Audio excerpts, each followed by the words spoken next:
And the first presentation will be by Mira Wallis.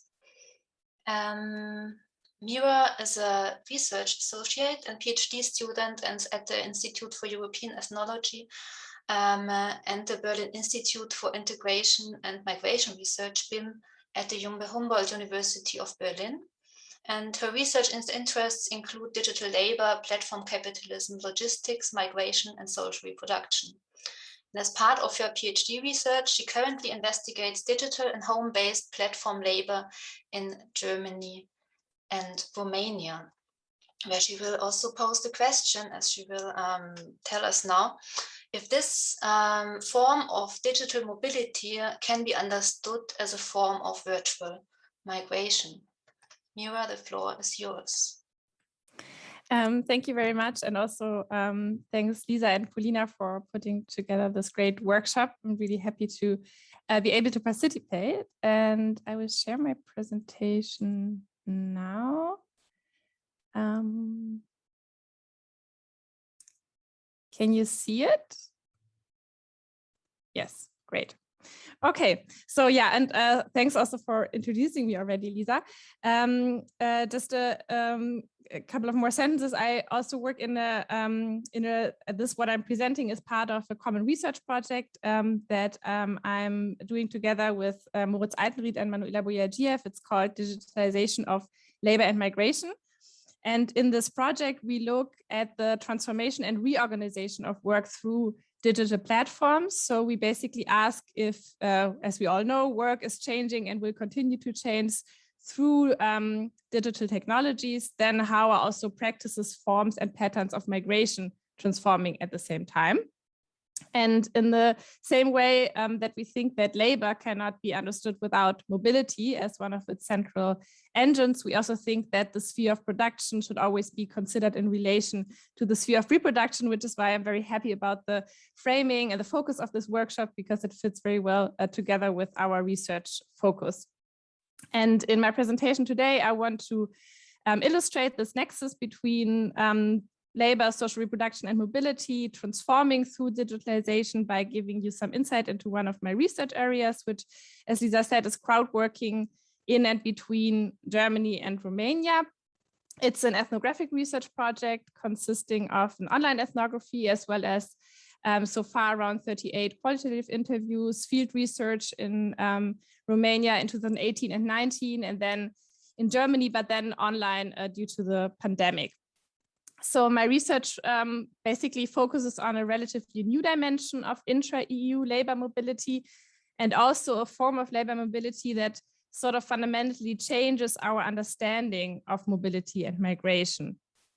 And the workers I'm talking about here are digital workers, so-called crowd workers, who work on remote gig economy platforms such as Upwork, Clickworker, or Amazon Mechanical Turk. And in the case of digital labor between Germany and Romania, one could argue that Romanian crowd workers, similar to traditional migrant workers from Romania, like working in the German meat industry, in the agricultural or construction sector, these workers also meet the high demand for both skilled and cheap labor in the German economy. But what is particular about this group of mobile workers is that they don't enter the Germany physically in order to find work. Instead, one could say that their labor power migrates virtually to Germany via these digital platforms, while the workers themselves remain in their home countries. Virtual migration is, of course, a very provocative term we use here, we use because we think that it might help us to figure out the new dimensions of migration under digital conditions. And it goes back to sociologist Anish, who wrote the book that you see here about Indian IT workers virtually migrating to the US already in 2006. So my question here is whether crowd work can also be understood as a new form of virtual migration, and what role do these platform companies play in the European labor and mobility regime now and in the future? A few words about crowd work. There are more than 2,000 of these online labor, or I call them crowd work platforms, Upwork, Microworkers, Fiverr. So crowd workers all over the world log into these platforms every day in order to perform a very wide range of web-based tasks. And on the one side of the spectrum of these tasks that are performed on these platforms, you have small scale tasks that can be performed without a lot of training. One example is categorizing images or recording sample sentences. And these tasks are required, for example, for the production of training data for AI systems and usually paid with cents each. And on the other side of the spectrum, we have more complex and time-consuming tasks, such as translations, programming, or web design. And these tasks are not always only paid by piece wages, but sometimes also per hour. And what is particular about crowd work compared to other forms of gig working that you might know is that it can potentially be done at any time from any location because you only need a digital device and a stable internet connection. But in reality, crowd work doesn't take place anywhere. It usually takes place in private homes. So we can imagine millions of bedrooms, kitchen, and sleeping places turning into these little individualized workplaces through these platforms. And this is also why I call crowd work a new form of digital home-based labor and why social reproduction comes into my research as a very important dimension.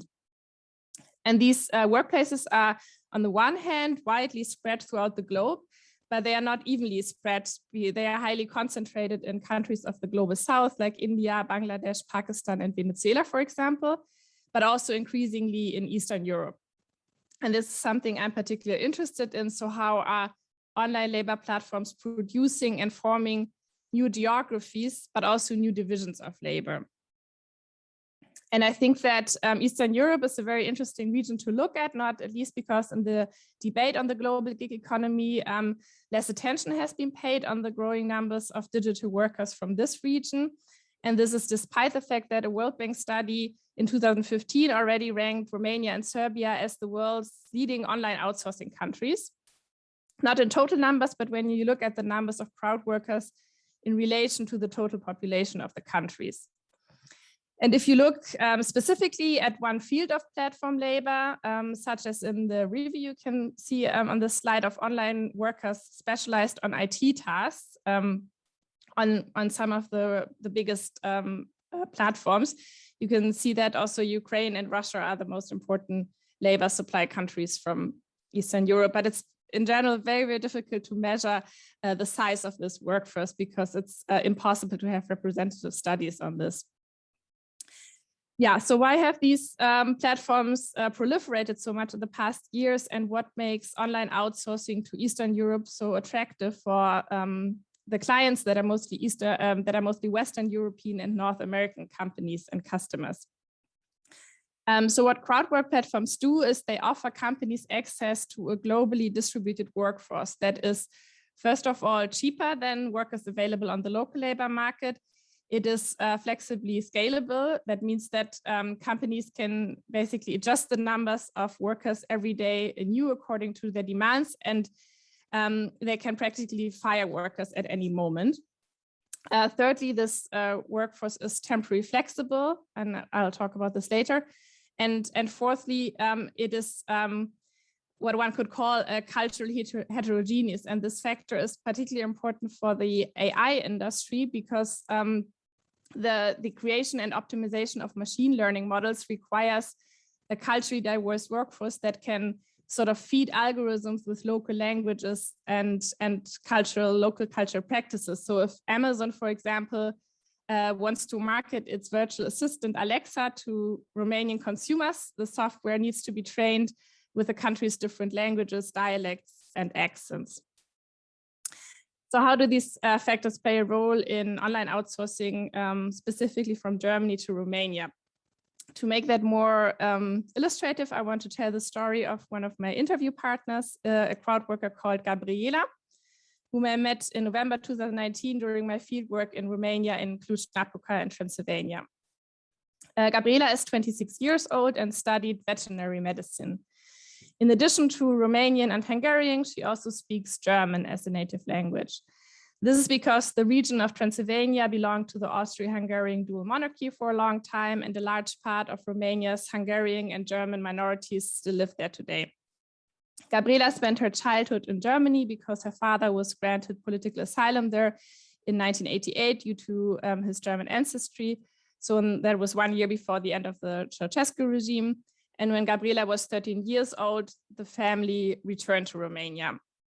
And in 2012, she began her studies in Cluj and immediately had to start looking for a job to support herself. And she tried out numerous different online labor platforms, offered translation services and voiceovers. And she eventually stuck with Upwork. It's a US-based freelance platform that is one of the world's largest crowdwork platforms, and that provides all kinds of mostly higher skilled digital work. So in the last 7 years, earning money on Upwork has sometimes been a supplemental, sometimes a full-time job, but always a central source of income for Gabriela. Her clients are mainly German companies, medium-sized businesses and IT startups for whom she does all kinds of virtual assistant jobs, from customer communication and translation to staff recruitment and event management. And she earns about €8 per hour on Upwork, which is far more that she could earn in her job as a veterinarian in Romania. And in our interview, Gabriela described this wage gap as a key reason that makes online labor platforms attractive both to her and her clients. But she also emphasized her German language skills and cultural knowledge as important qualifications. And I have this quote from her saying that there are certainly a lot of German-speaking clients on Upwork. They want German manners and Romanian payments. And it's very difficult to find someone who not only speaks German, but also behaves like a German in customer service, for example. And I think that these two things that Gabriela emphasized in the quote, so German manners and Romanian payments, summarize quite well what is particular about online outsourcing from Germany to Romania. With the Romanian payments, she of course refers to the wage gap between the two countries. But one could argue that the exploitation of different wage levels and the different costs to reproduce labor is not really new. It's something we already know from older forms of outsourcing and offshoring production facilities where entire business units are relocated to another country. And this, as you all know, has, of course, a much longer history in Eastern Europe. But what I think is new is that the digital technology of the platform allows companies to manage a workforce with very little effort and put workers across the globe and across different time zones in competition with each other. And this is then how also wages can be pushed down even further. But what I want to show here is that crowdwork platforms enable more than just access to cheap labor. And this refers to what Gabriela says here about German companies searching for Romanian payments and German manners. So it's not only the price of labor that makes online outsourcing via these platforms attractive for customers, it's also what my colleague Moritz Altenried calls heterogeneity of the global digital workforce. And Gabriela's example shows how German companies are searching for German speakers with a specific cultural capital. And these crowdwork platforms, in a way, enable these customers to find these workers in a country, in this example, that due to its historical entanglements with Germany, still has a relatively big pool of German speakers who are working for less money than German speakers in Germany. Although Romania's German minority country numbers only about 40,000 people, what from I experience, also many other Romanians are learning German to improve their chances on the labor market. But apart from that, there are also a lot of jobs on these platforms, especially in the IT sector, where you only need English. So what I want to demonstrate here is that Eastern Europe plays a particular role in the global economy of digital labor. Crowd workers from this region are cheaper than many Western European workers, and at the same time, they are also often privileged over workers from the global South. So I read about clients who are, for example, arguing that Romanian workers have more cultural proximity, and some of them even limit their job postings to European workers and explicitly exclude other nationalities from the jobs, like workers from India or the Philippines. And interestingly, as a result of this racist discrimination, workers from these countries, like from India or the Philippines, sometimes use the strategy of renting the accounts of Romanians or general European crowd workers on a commission basis in order to then get access to these better paid jobs. Mira, you've got 2 more minutes. Okay. Yeah, so how does social reproduction come in? As I said earlier, temporal flexibility is an important characteristic of this digital workforce. Crowd work platforms enable companies to incorporate workers from different time zones into their internal workflows. And the reason why the workers can be that flexible to adjust the rhythms of to adjust to the rhythms of their clients is because of this overlap between workplace and private home. And many workers on these platforms are choosing this form of work because it allows them to combine wage work and care work, either for relatives, elderly relatives or children, or because they are bound to their homes themselves, for example, due to health problems. And as you can see on the slide, platforms like this one app and are sometimes specifically using these motivations to attract new workers, such as, in this example, to work at home and be flexible and to also do care work. And on the worker side, this oftentimes produces a huge pressure to be constantly available and hunt for the best jobs. But I would say that despite the precarious working conditions for the workers, these online labor platforms still open up new strategies to generate income in the global digital economy beyond the challenges of the local labor market. So also from the workers' perspectives, crowd work can be understood as a new form of labor mobility. But I also think it's important to mention that access to slightly better paid jobs on these platforms is limited for many Romanians. So most crowd workers on microtask platforms such as Upwork, the one I also presented here, have a university degree or high school diploma, foreign language skills, and are rather young, so between 20 and 40 years old. So parallel to that, what we call provocatively virtual migration, many Romanians, of course, continue to take the classic path of labor migration to Western Europe. And it's still a relatively small phenomenon at the moment, but I think it might tell us a lot about the potential future of labor mobility. Thank you very much for listening and looking forward to the discussion and questions.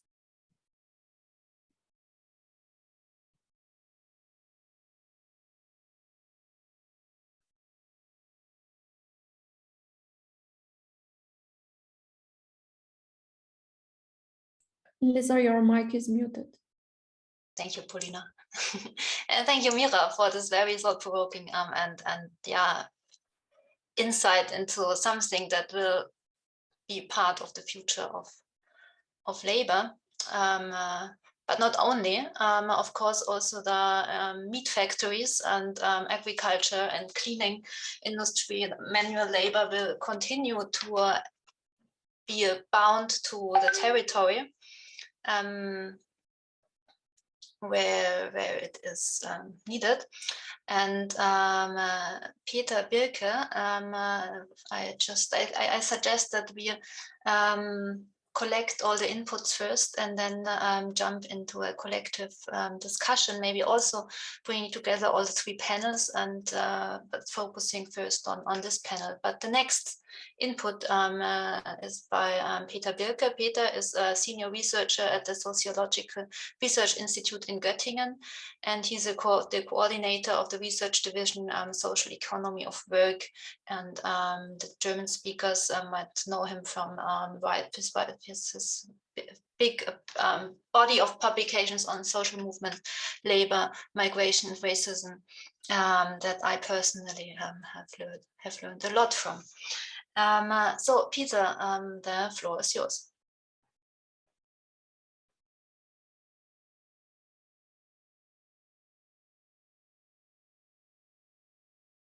I cannot hear you yet.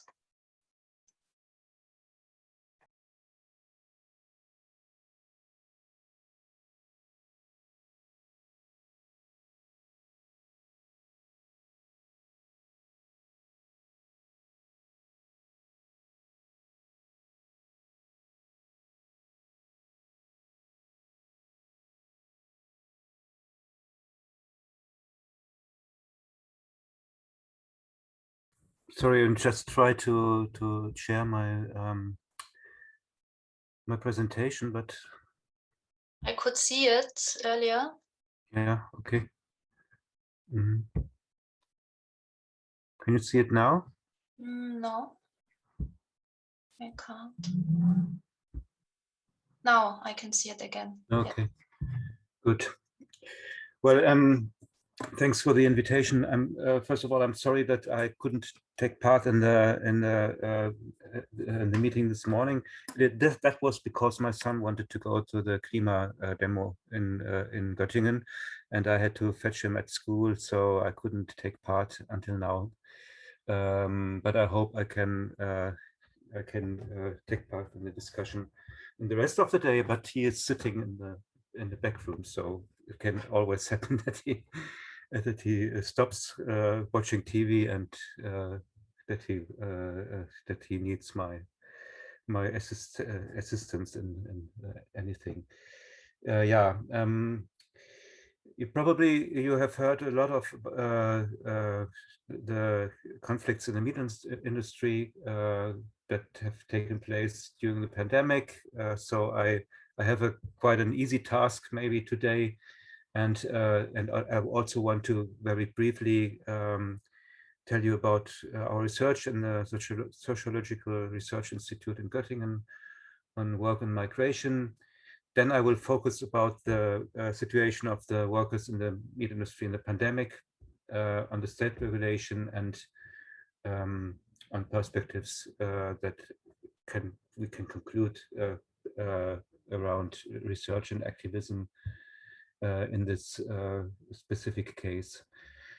To tell you first about our research project, other than that and the Mira's project, we began already 2017 with research on migration and work in Lower Saxonia, and the meat industry, in fact, was not the only sector that we examined, but it's also we conducted also research in other sectors like the e-commerce and also in hospitals and also in the metal industry. So this was only a part of our research, and also the EU migration was also a part of our research. But of course, in the meat industry, migration from Romania, Bulgaria, and Poland, other Eastern European countries is very important. So this fits very good into this workshop here. During the period before the pandemic, we conducted around maybe 200 interviews with not only workers, but also members of work councils, with the management, with people from the job centers, and so on. In these sectors, and around maybe 1/3 had been conducted in the meat industry, and the project was finished in January 2020, and we decided to continue in some cases, to continue research on some cases without money, of course, in this case. And the meat industry was, of course, one of these sectors where we continued to make interviews because of the specific situation during the pandemic that was, like, very complicated and very conflict-ridden, especially in the first phase. So that's maybe all about our research. Yeah, maybe I should add that we, of course, especially during the pandemic, we also took part in activities like strikes and meetings of workers, consulting of workers, and so on. So that we did not only conduct interviews, but also took part in activities, of course. Then to the second point, to talk about the meat industry in the pandemic. Can you see the slide? Yeah. Can you see it? Okay. As you might know, as migrant workers, but also the meat industry as a specific field, had been and are still one of the most dangerous places to be during the pandemic. and there were mass infections and company closures around the world.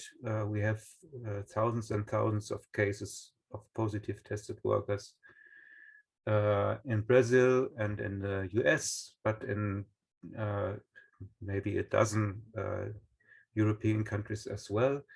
And also in Germany, there was this big scandal around Tönnies in the biggest factory in Reda-Wiedenbrück in Germany in June 2020, where 1,500 workers were tested positive. And following this situation, there was a discussion about working conditions. It's not, like I will tell you later, it was not the first discussion, but maybe the most important, and this was followed by reforms. The state intervened in Germany. There was they introduced the Arbeitsschutzkontrollgesetz, Occupational Safety and Health Control Act from January 2021, which introduced a ban on subcontracting and temporary agency work in 2021 in parts of the meat industry.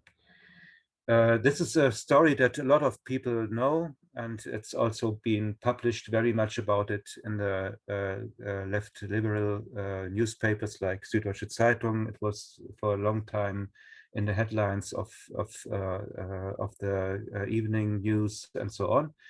But one thing that not everybody knows is that the regulation of the sector was also provoked by protests of migrants, especially in Romania. And this is also a long history, but to make the long history short, those protests did not really begin in the factories, but one of the most spectacular scenes were at the airport of Cluj. As you maybe have this already discussed, there was the German government decided in April 2021 to allow 40,000 workers from Eastern Europe to join to cross the borders and join the German labor market. On the first place, because they wanted to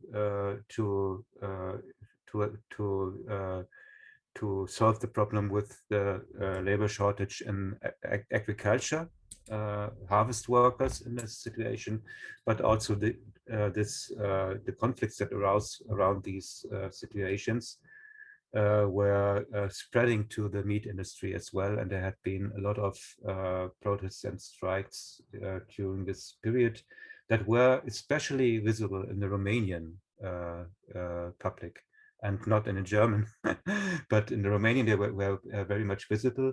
And there had also been diplomatic contacts between the German and the Romanian government in this case, that were one of the prehistories of the Occupational Safety and Health Control Act, which not everybody knows about. But there was also a discourse in Germany, and on the picture you can see Peter Kossen. Peter Kossen is a priest from that is very much engaged in the protest around the critique of the working conditions of migrant workers in the meat industry. In this discourse, workers were characterized as modern slaves. You see the German moderne Sklaverei beenden. That was one of the most important slogans. This discourse fragment existed already since the mid-2010s. There were articles about forest people, for example, in the Zeit.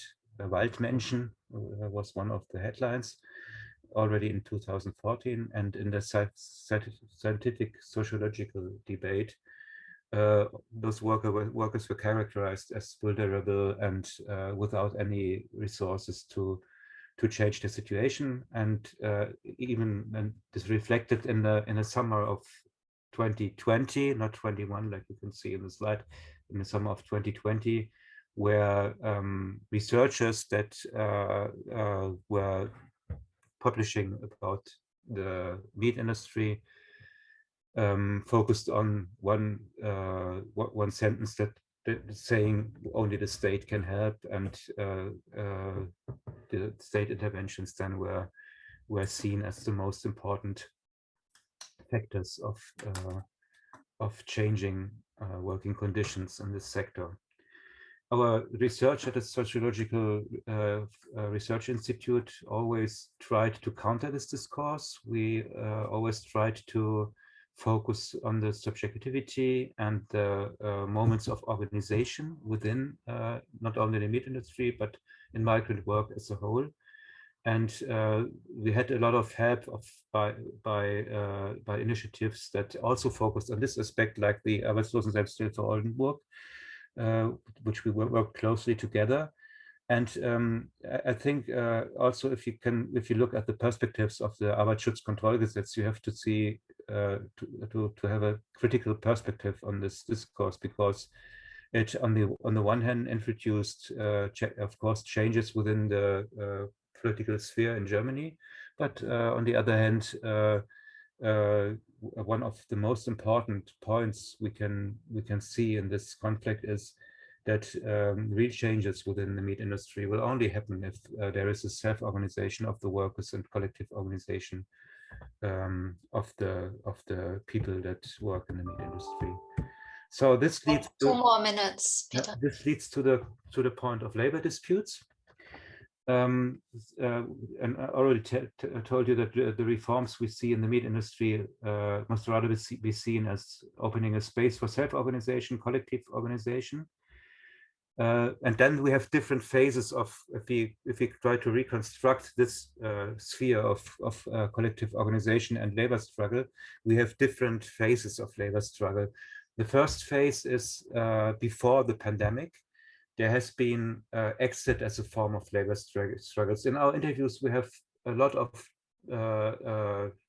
people telling us that they take advantage of the labor shortages within these sectors and also the meat industry, but not only to exit the labor market and search for another job, or to exit one bad factory and to search for better conditions in another factory, but also as a kind of putting pressure on the employer to gain higher wages, to get better conditions. And this is also reflecting during the pandemics, and especially in the end of the conflict around the Arbeitsschutzkontrollgesetz, where a lot of wildcat strikes took place to enforce, for example, permanent employment.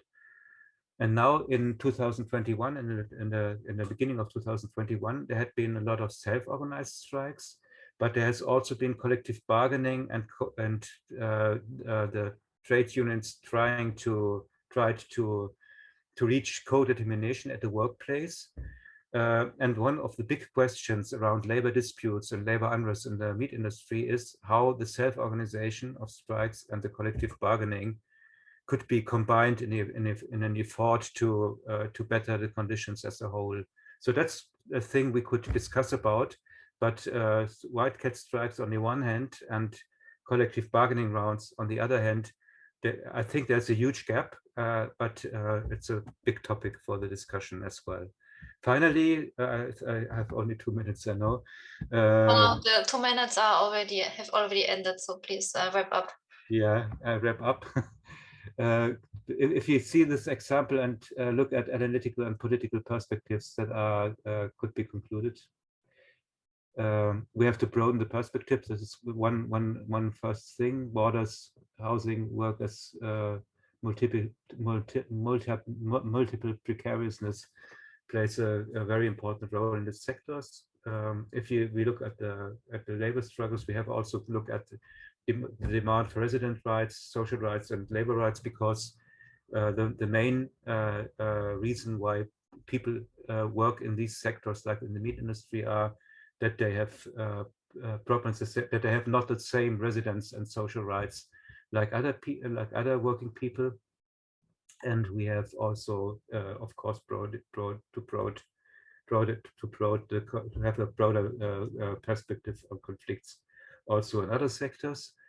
yeah, and the final thing I maybe should just say, but we have to discuss what this means, is that there is currently a recomposition of work also in the meat sector that counters the reform option, and this recomposition has to be analyzed by looking on intersectional perspectives, because one of the reactions of the employers, in fact, is to employ new migrants from other countries, and to recomposite the division of work also within the factory. But maybe we can discuss this more precisely in the discussing part of this workshop. Thank you, Peter. I think this question of autonomous worker struggles and trade unions agreements is something that I encountered also a lot in my research. Maybe it might be something that we could pick up later if it doesn't go too far away from our other debates, but I think it connects quite nicely. Now, our third panelist for today is Hanna Schling.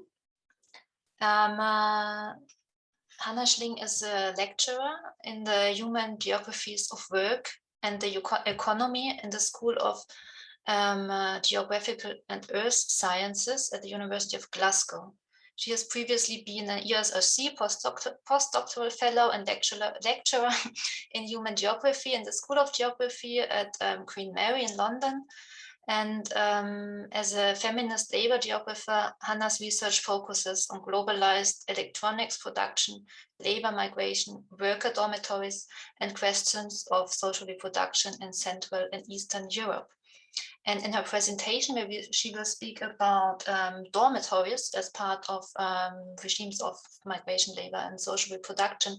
I think it will make nicely the cycle back to our questions of social reproduction, and maybe also racialization and issues we discussed earlier. Hanna, the floor is yours. Great, thank you very much for that kind introduction and for allowing me to present to you today. This is quite a conceptual paper, which is kind of in its slightly early stages, so I hope you can bear with me, and I would appreciate your comments and thoughts in the Q&A. Let me just do this. Right, so this paper is it's a case study primarily of intra-EU labour mobility with workers from Slovakia, Bulgaria and Romania in the Czech Republic's export-oriented electronics manufacturing sector. And I explore how different forms of migrant labouring contingency and attendant forms of geographical and labour market mobility and circulation are assembled for these EU workers in the export manufacturing sector. And I look in particular on various kinds of labour intermediaries, so work agencies and worker dormitories, and I explore them or their kind of their role within the organisation of these workers' putative free movement within new labour supply chains traversing Central and Eastern Europe. In the Czech context, work agencies not only employ, but also source, recruit, transport, house and manage EU workers. And the paper explores how struggles over intra-EU labour mobility and attendant dynamics of labour's exploitation form around and through these labour intermediaries. So the paper seeks to kind of explore a broader point of how arrangements of workers' social reproduction are implicated in these struggles over the circulation and mobilisation or immobilisation of EU workers as contingent labour. Can we consider the worker dormitory as a site of intra-EU bordering, as housing tied to the job, lost immediately if the worker quits or is fired? I explore whether the dormitory creates a status of evictability, to borrow Huub van Baar's term, for EU nationals, a kind of privatized or subcontracted conditionality of presence, which seeks to compel certain kinds of labouring temporalities, both daily patterns of unpredictable shift scheduling, extended working days, alongside longer range temporalities, so positioning EU agency workers as explicitly temporary workers in the Czech Republic. This research was conducted across 2016 to 18 through intensive ethnographic fieldwork in worker dormitories in the Czech Republic, in two industrial cities, Pardubice and Plzeň. And I hope later in my concluding remarks to draw out some questions around how we integrate sites and relations of social reproduction within questions of labour struggles. So these cross-border mobilities of labour to the Czech Republic connect sites of integration into and disarticulation from global production network. So movements to and from global sites of export production, typically foreign direct investment, subsidiaries of multinationals, electronics and automobile production. So these are low wage and insecure sites of employment, increasingly reliant on a flow of workers from other post-socialist sites, both within and outside the EU, Slovakia, Romania, Bulgaria, as well as Ukraine, Serbia, Mongolia, and Vietnam. For EU workers, access to the labour market is almost exclusively mediated by temporary work agencies, both subsidiaries of multinational sort of temporary staffing companies, but also more local companies operating sometimes in a single city. These don't only employ walk-in workers, but undertake what Andreasevich and Saccheto have termed more comprehensive management of migrant labour, sourcing, recruiting, housing, managing, they're fully implicated in the whole kind of regime of migrant labour. And as Andreasevich and Saccheto have also argued, they've been key actors in the very formation of these new cross-border labour markets, which encompass the Czech Republic.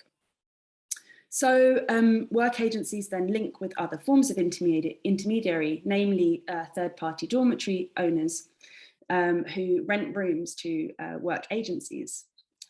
Agencies further provide translation services and more broadly gatekeep key aspects of workers' everyday life. So opening bank accounts or phone contracts, facilitating doctor visits, issuing loans or wage advances, and so on.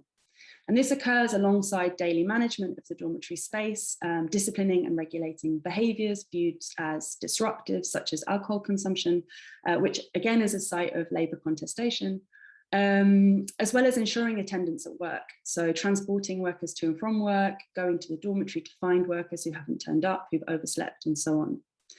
Elsewhere, I think about these everyday relations and struggles between worker and boss as a kind of disciplinary social work. The site in which social reproduction is subsumed by employers directly into everyday disciplinary management. And there's some really kind of strange discourses and ways of thinking that emerge both from agency coordinators and workers around these things, like interviewed agency coordinators who talk about the workers as my children. They call me even on Sundays, and like I just have to look after them all the time, and blah, blah, blah. But anyway, in this paper, I'd like to reflect more on how these intermediaries, agencies, and dormitories are central to the mediation, control, and contestation of labouring mobilities and attendant labouring temporalities. How are they implicated in the assembly and dispersal of contingent mobile workforces? Such struggles over the spatio-temporalities of labour are very visible within the complex temporalities of globally integrated electronics supply chains. So electronics manufacturing is organised both around seasonal production peaks, such as Christmas, but also through fragmented production networks in which contract manufacturers produce to order for brand name companies. Short lead-in times, fluctuating production, and the time-sensitive logics of and imperatives of just-in-time operations mean that the corresponding temporalities of labour are central to questions of labour cost as well as labour control. So production and profit hinges upon a contingent workforce which fluctuates in size, mobilized, assembled, dispersed by the production timetable, which is often kind of manifests as uncertain scheduling for these hourly paid workers. So there's an imperative for kind of smooth matching of labour's availability with the production timetable. And this creates particular imperatives to control or to harness worker mobility, including EU citizens' putative free movement as labour. Of course, control over geographical and labour market mobility is a key axis of disciplinary labour control. David Harvey, for example, writes of, quote, curious patterns of struggle and compromise over the mobility of labour, with capital seeking to, quote, orchestrate labour mobility to its requirements.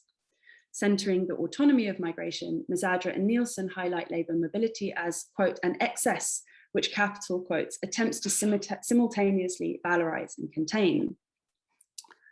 Of course, many scholars have written about the temporal operations of borders, not only the selective entry or blocking of entry. So Bridget Anderson, says borders are much more than a tap regulating flow, but moulding of positions and relations within which different labouring subjects are formed and relations of labour control and contestation are struggled over.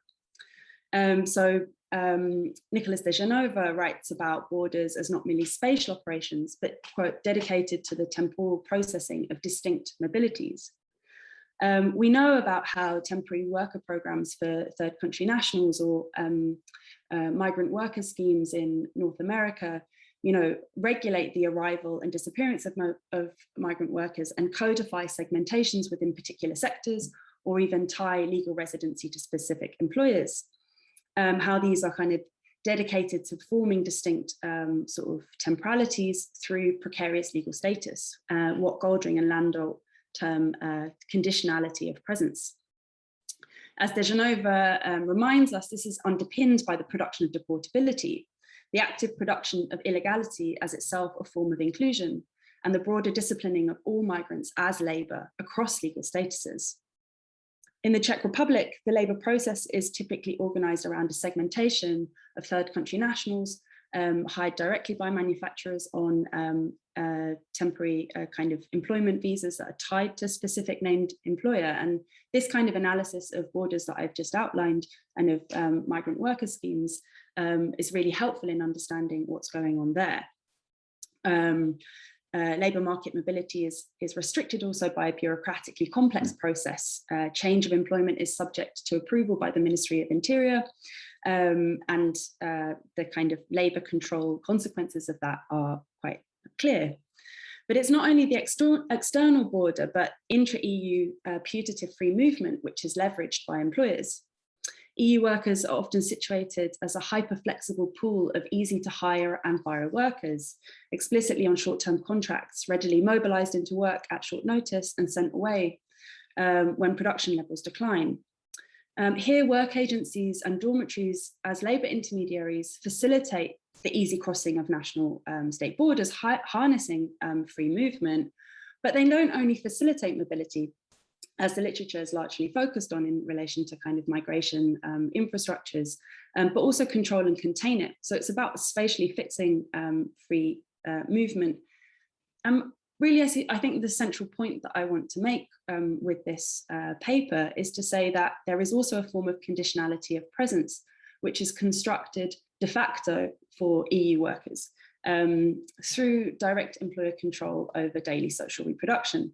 So all these services and gatekeeping and the contingency or evictability of the dormitory positions workers' daily social reproduction as a means of tying, or sort of that kind of bordering process of producing segmented workforces, of tying EU workers to particular precarious low-wage jobs and particular segments of the labour market, because the means of daily social reproduction is directly controlled and mediated by employers. So my argument here is to ask whether we can understand these intermediaries and infrastructures as a kind of privatized or marketized form of internal bordering for EU labour migrants whose sort of presence in the labour market is otherwise or is bordered in many ways, as we've heard over the course of the workshop so far, but is done so very differently to third country nationals. And so, yeah, so I kind of want to ask whether we can understand social reproduction and these sort of subsumed relations of social reproduction as forms of internal bordering that are administered by non-state actors.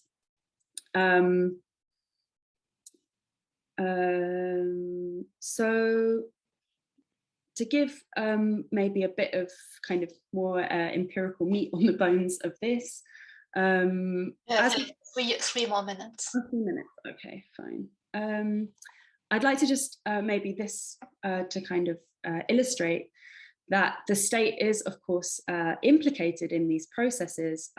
It relies not only on the withdrawal of the state from certain forms of provision and neoliberalized forms of social citizenship bound up in that, but also on a local state which publicly declares hostility to so-called foreign workers, whilst relying entirely upon outsourced and privatized logics, relations of labor migration management.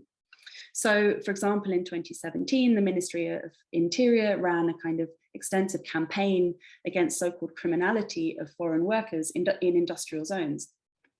The border spectacle was clear here, and yet it applied to workers with supposed free movement. The local government of Pilsen City sort of intervened in policy processes, arguing that explicitly that work agencies should be obliged to pay for return journeys of EU nationals who are brought to Czechia who lose the job, or to secure alternative employment for them. So we see here explicitly the local state seeking to codify privatized, subcontracted and marketized logics and infrastructures regulating the arrival and disappearance of mobile EU workers. So very quickly to conclude, firstly, both the EU's external borders and internal so-called free movement are key to the reproduction of the electronics sector in the Czech Republic, the ways that it procures a temporally differentiated labour force. Secondly, we require greater attention to intra-EU labour mobility as a site of mediation. We need attention to the forms of labour intermediary that are central to kind of facilitating through which these forms of mobilities take place. But I also ask whether we can understand these intermediaries and these relations as forms of kind of privatized, marketized internal bordering.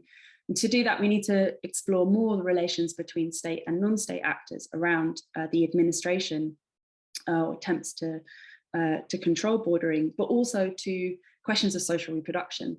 So I've argued that for EU nationals, a kind of contingency of presence upon agency employment, it's my time buzzer, upon forms of agency employment and segmentation into particular sectors and sites of work. Yeah, and so I suppose it's a broader question for the workshop for all of us is to think about what does labour struggle look like within these new state, non-state articulations. And when we include questions of social reproduction and bordering within labour regimes, so far in my research, I haven't encountered really forms of direct contestation around kind of the conditions of the dormitory or housing struggle emerging in the Czech Republic around access to private rental markets or and so on. But it's a kind of question for organising and for scholars to think about what social reproduction might mean when we, when we're thinking about struggles of these workers. All right, I will leave it there, but thank you very much for your attention. Thank you so much, Hanna. My head is full of ideas and questions that your presentation well, that resonated with your presentation.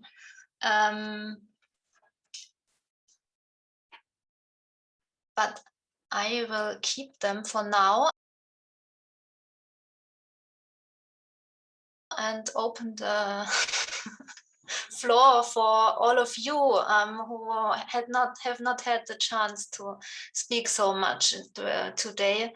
And yeah, are there any spontaneous questions or comments? Maybe first about or relating to one of the three inputs of this panel, but after that we could also open it up for start of the general discussion of all the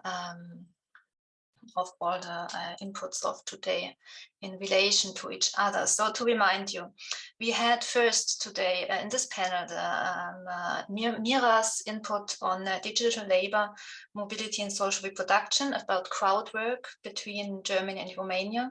Then Peter's talk about migration and labor unrest in the German meat industry. And then Hanna's that you, I guess, still have closest in your memory about the dormitory labor regime. Okay, I can already see 3 questions. So all of you who are new, who have joined just now for this panel, we collect questions with the hand raising tool. The first, but you can also write in the chat. I'm not sure about who was first, but Christian is the first in my line. Yeah, so let me put the hand away. Yeah, thank you so much. It was such an inspiring panel. My name is Christian Spenek-Wolfer. I'm investigating Romanian workers in German construction sites.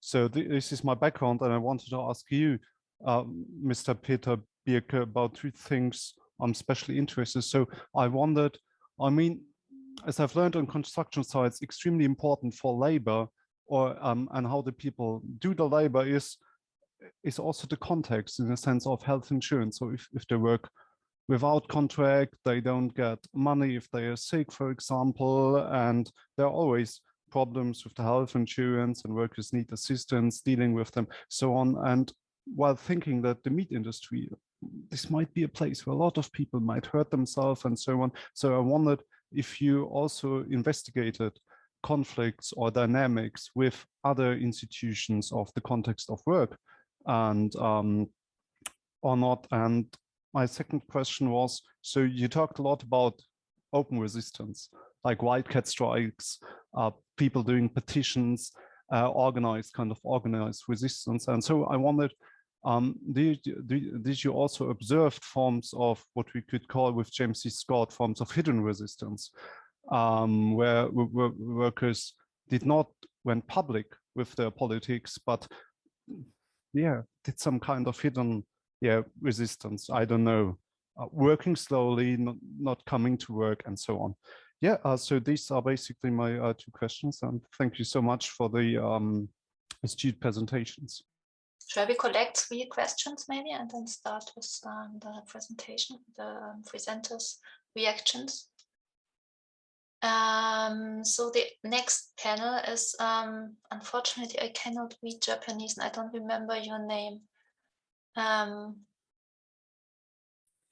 Shall I say? Yes, please. Sorry, the screen is black. I don't know why it's dark. I'm sorry. I'm Ryo Kobayama. I'm a researcher from Japan, participating from Japan. So I'm researching and teaching in Japan. One of my research project is a transnational labor market between Poland and Germany, but historical and genealogical studies. So I have a question. I'm Mira, and so 3 presentations very interesting. Thank you very much. And so I have a question, Mira. So if I correctly understood, maybe the emergence of a new model of how can I say? Mobile workers. So the combination, but not only virtual mobile workers is also new, but also the combination between the higher education and maybe low skilled or middle skilled. I don't know, I'm not sure, but maybe low skilled jobs. So this combination, so this is maybe new and style of mobile workers. And my question is, so I think in recent 20 years, 30 years at latest, we are observing such style of virtual mobile workers. So outsourcing of IT works, IT industry from United States to India, also call centers, and so everywhere, so globally, so diffuse. So my question is, so maybe can you observe the displacement of and not only of migrant workers, highly skilled or low skilled, I don't know, skilled migrant workers, skilled migrant jobs in IT branch, how can I say, IT sectors, but also displacement of jobs in such concerned sectors, so call center, customer service, and so on. So so displacement of the jobs in domestic markets, labor markets in Germany, displacement Germany by the virtual mobile workers. So maybe can you observe in your case studies on virtual mobile workers, in cloud workers in this case? So, or maybe can you predict the future in the displacement of physical migrant workers, physical workers in IT domains, replacement of the jobs by the virtual mobile workers in cheap labor, so in other regions, other domains. So thank you very much. I hope maybe you understand what I mean. So my bad English, so to speak, sorry. Thank you. Jana.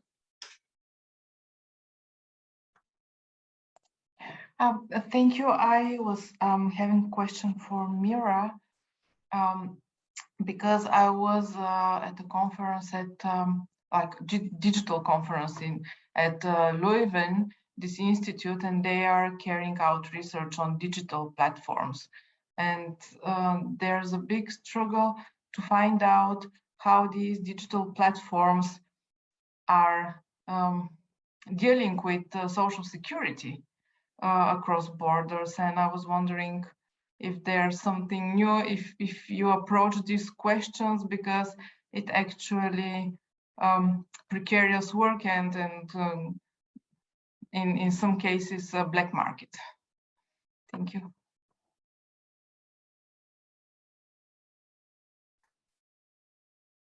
Okay, shall we start the first round of responses, and then Paulina, I've seen your question. Continue with that. Mira, I think the last question was directed to you, and the one before too. Yeah, thanks a lot for your questions. I start with Jana's question.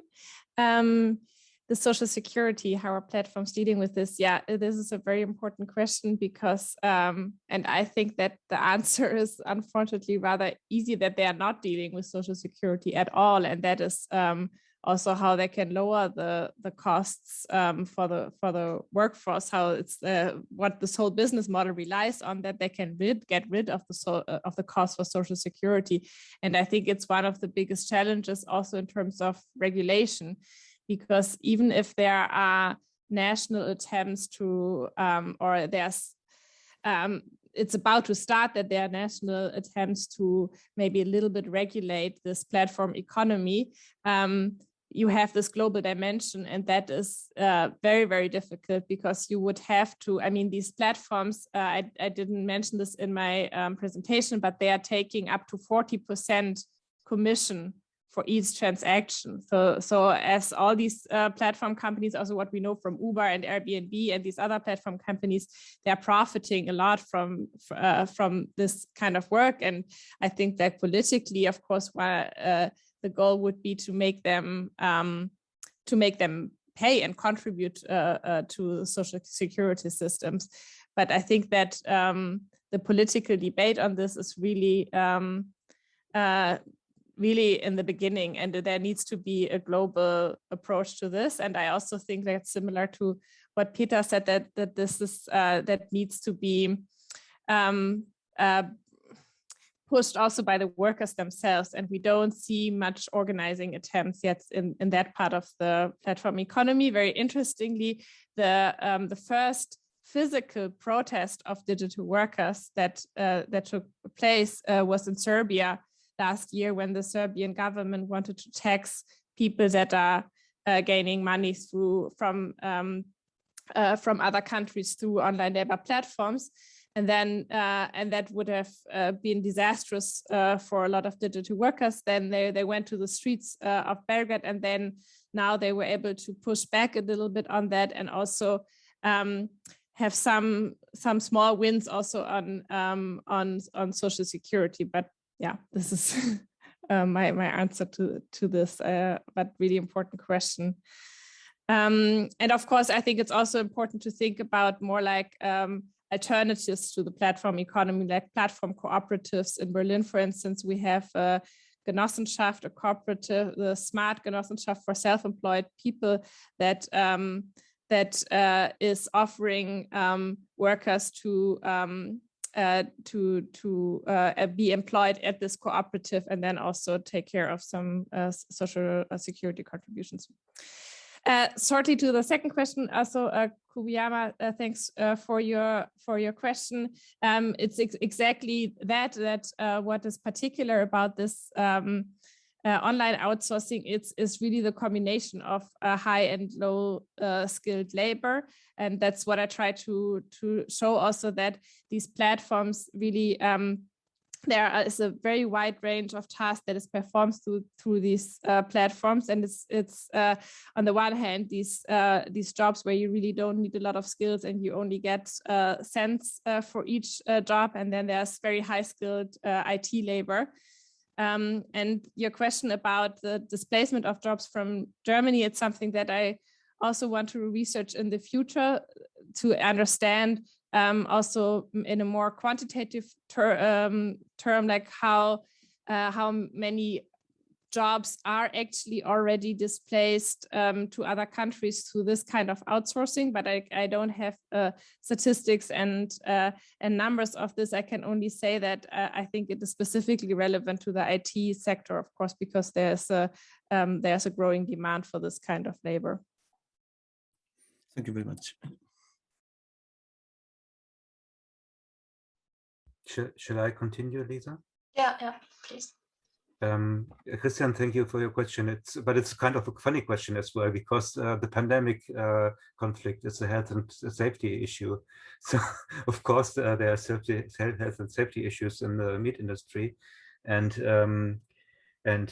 we have a lot of research around this already, not only from our side, but also there's a very good study of the Deutsche gesetzliche Unfallversicherung about health and safety issues in the meat industry, that I could just quote this, so you can read it if you want. There's one thing I should add, maybe that is important. There's a difference between construction and the meat industry. That is that since 2014, posted work has been reduced very much in the meat industry because of regulating initiatives and political conflicts. So this is one question that is important. That's a difference, and because it means that there are other forms of legalization, illegalization within the meat industry, and we could talk about, maybe we could exchange emails, so we could talk about this very more concrete. And the second thing that is important, I think, is that if one tries to understand why health and safety issues play a predominant role in labor conflicts, one has to study the labor process, and this is the logic of the labor process. So to understand why this is dangerous work, and I think that's important, because we can't understand the conflicts just if we just look at the labor market or the segmentation of the labor market. So I would very much stress this point, and it's very important in all of our interviews. The starting point of a conflict in one factory is very often that the employer tries to one form is that the fact that an accident occurred is neglected, and sometimes the workers are even put to leave the factory and they make a fake that the accident has happened outside the factory. That's one of really important conflict structures, and we would continue with that. It's a very important issue, of course. And the second question was about exit, and I think, but I don't really remember. Hidden resistance. Micro resistance. Before everything has happened in the meat industry, and before the conflicts were visible, there's a year-long history of workers just leaving the factory if they have enough with 16 hours shifts and wage fraud and so on. So micro resistance is very important, and it's also a question if there is if and how there is a connection between micro forms of resistance and open forms of resistance, and that's a big discussion, of course. And I think without forms of micro resistance and everyday resistance, there had been no articulated resistance in the meat industry in 2020. So that's a brief answer to your question, maybe. Hanna, do you want to add something? No, it's okay. Paulina has raised her digital hand, and if there are more questions or comments, we could open it now also to the overall workshop and the combining questions. And please raise your hand. And now Paulina. Yeah, thank you. I'm also, of course, ready to skip if there are more questions and issues, but hopefully mine could open up the space for the general discussion. And yeah, again, thank you for these amazing presentations, and really lots of new ideas and questions are popping up. So sorry if it's not too articulate, but just some very immediate reactions. So first to Mira, I think I'm wondering if we could talk a bit more about the organization of this digital work, and then in relation to global geographical, but also class formation processes and inequalities, because I'm wondering who is sort of exploiting these inequalities and for what purposes and how. So for example, more in the context of Asia, I think this digital labor force have been studied to this idea of social progression, and somehow the formation of these new middle classes have been explored in that relation, specifically I think in terms of call center digital work. So I don't know how that differs from the forms that you were discussing. And then, for example, in countries like Bulgaria in Eastern Europe, these forms of labor have very much led to social decline, or have been a symbol of social decline for a lot of educated young people who have not resorted to physical migration, and at the same time try to stay put in the local level. So for them it was more a signal or more articulated as declassing this type of digital labor. So I wonder if you could talk briefly about this.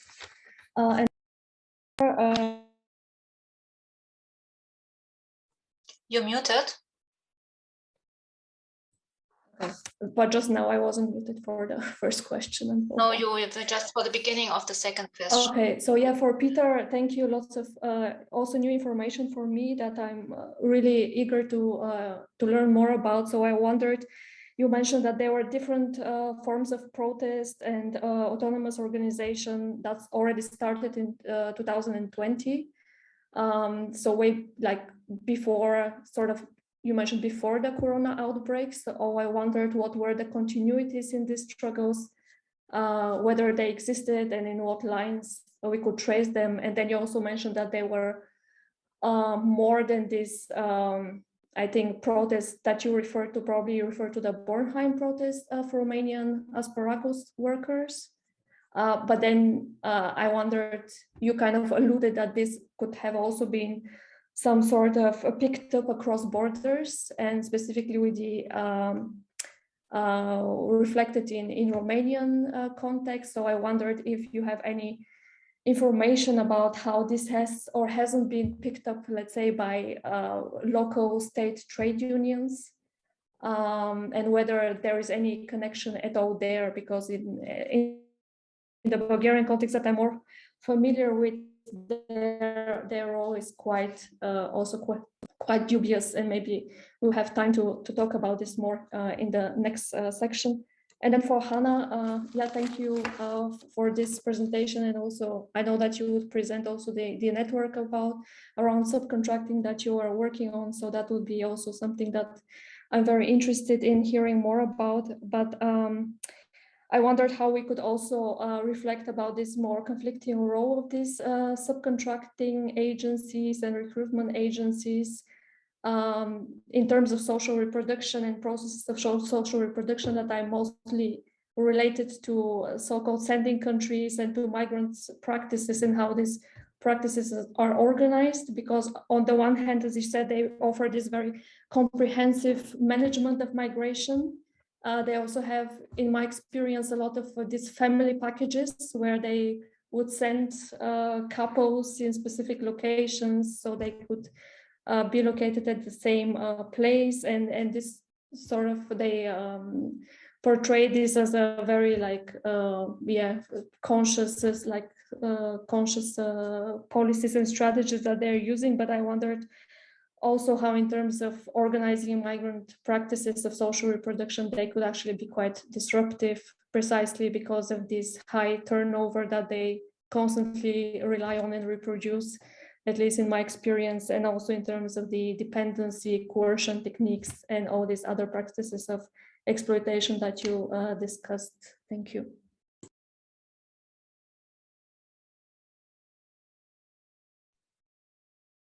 That was 4 questions, so maybe we just jump again into the responses. Hanna, do you want to start? Yes, definitely. Thank you for this question. Yeah, I mean, my paper was very much weighted in one direction, given time, trying to kind of pick through the logics and of this sort of regime of labour, and without enough attention to the ways that it's also formed by workers as kind of contesting labouring subjects. Definitely the kind of family packages and the sending of couples to particular workplaces is something that I've seen and come across, as well as the use of existing familial or kind of location, place of origin networks as a primary recruitment strategy, or sort of technique which these agencies use. And there's lots of ways that agencies sort of seek to harness that and to leverage it. So, for example, in some cases, if you if you recommend another worker to a work agency, then you receive a kind of bonus. But in some agencies, after some agencies introduced like a wage stocking system, or sorry, that this bonus would only be paid if the recommended worker stayed for a particular length of time. So only if they stayed for a minimum of 3 months, or only a minimum of 12 months. So there's lots of ways that workers initially, before that kind of like evolution or something of the practices on the side of the work agencies, were using these offers of bonuses as a ways to kind of get transportation for family members, or initial accommodation for family members, and so on. So for people without kind of the initial means to fund a migration, or to like initially somewhere like an initial place to stay and so on, the agency also kind of appears as a sort of platform for migration and platform for mobility. So there are, of course, these kind of contested, like antagonistic dynamics and struggles over what these infrastructures of social reproduction are actually for. Is it about the kind of disciplinary exploitation of these workers, or is it something that workers also in day-to-day practices seek to kind of harness to their own, for their own social reproduction? And I think that tells us something about social reproduction, right? That it's both kind of central to the ways that these exploitative processes of value production occur and are like enabled and possible, but it's also about us and our lives and our bodies and all these things that kind of exceed those processes. Yeah, I don't know if that really answers your question. I'm sorry, but yeah, maybe it's enough.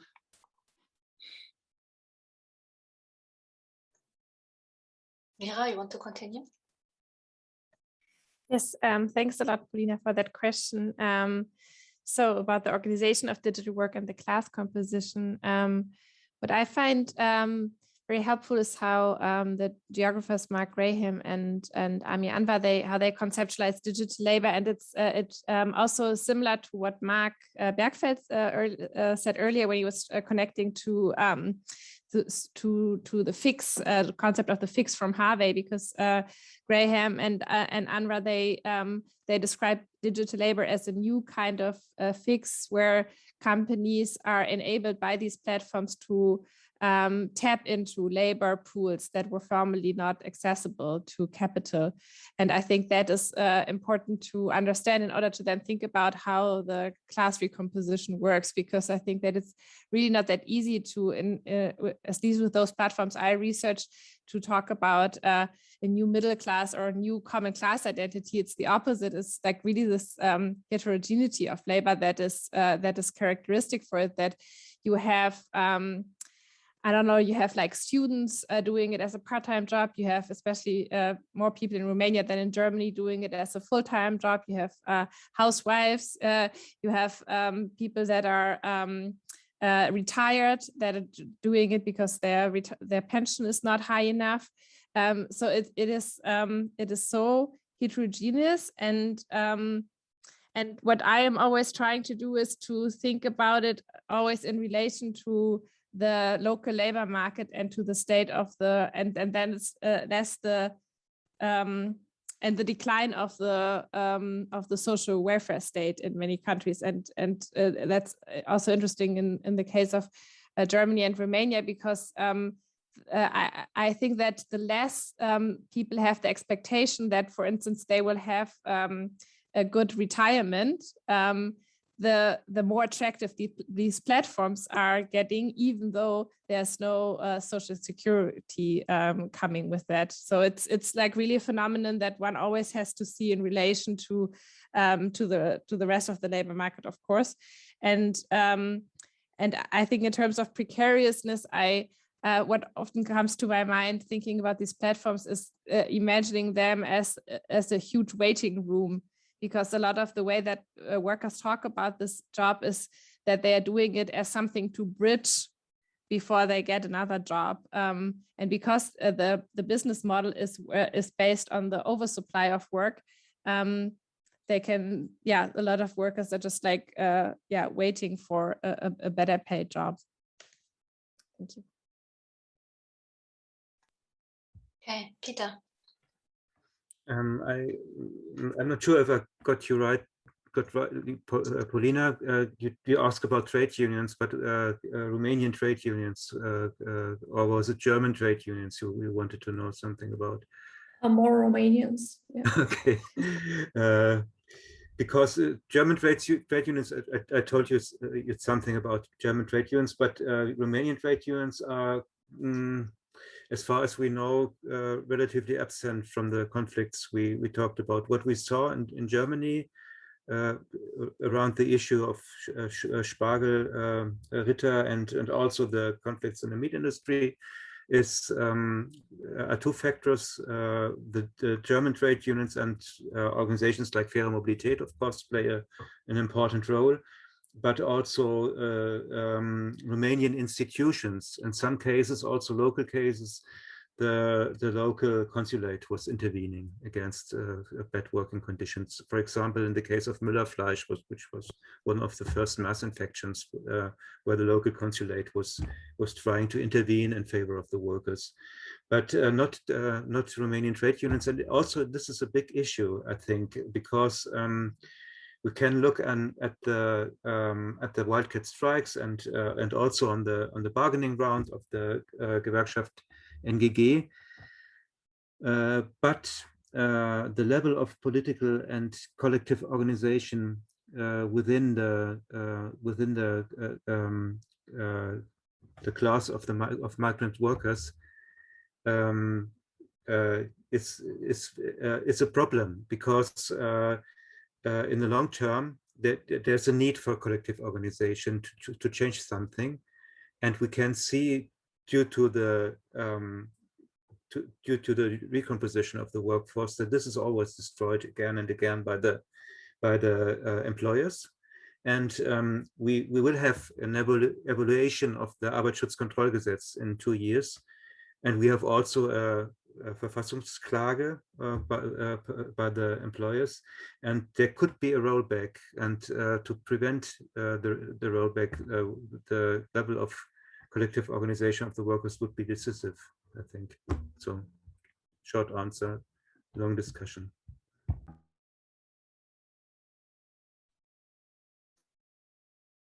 Okay, we are on point time-wise. I was asking myself, because this has, like, in my head, it has exploded. There's so many different topics we've been talking and hearing about, and I was thinking, what combines them, what ties them together in a way? And of course, we were inviting for contributions on the topic of intra-EU migration, and which means like a space of free and mobility, with but very unequal access to resources of social reproduction, including social rights, also very unequal in terms of racializations, and of course also lines of gender inequality and sexuality and class crossing through it. But I think what many of you were pointing to as well is like the differentiation and the big web, like that is actually what we are talking about. Like that it's the explosion of topics is not a coincidence, but it's actually what we are describing, or where some of us were describing in our contributions, that the field is very much, I like the word in English, but yeah, very, very differentiated and fragmented.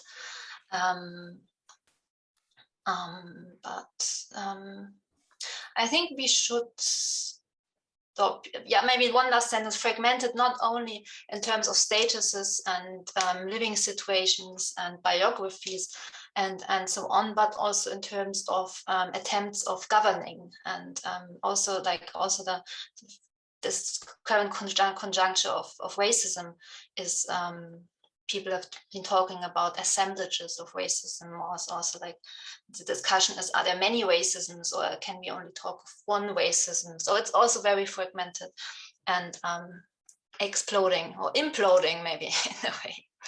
Okay, so I posted, and if you already seen it in the chat, the link for a whiteboard. You should all be able to access and just to work on it if you like to. We also have, we also start with that, and you don't have to use your break for it, but if you like, you can. But we'll also have some minutes in the beginning of the next panel where we'll, of the next session where we'll be working on it. Feel free to change everything to work on it. So it's, I've suggested a structure, but that's not set.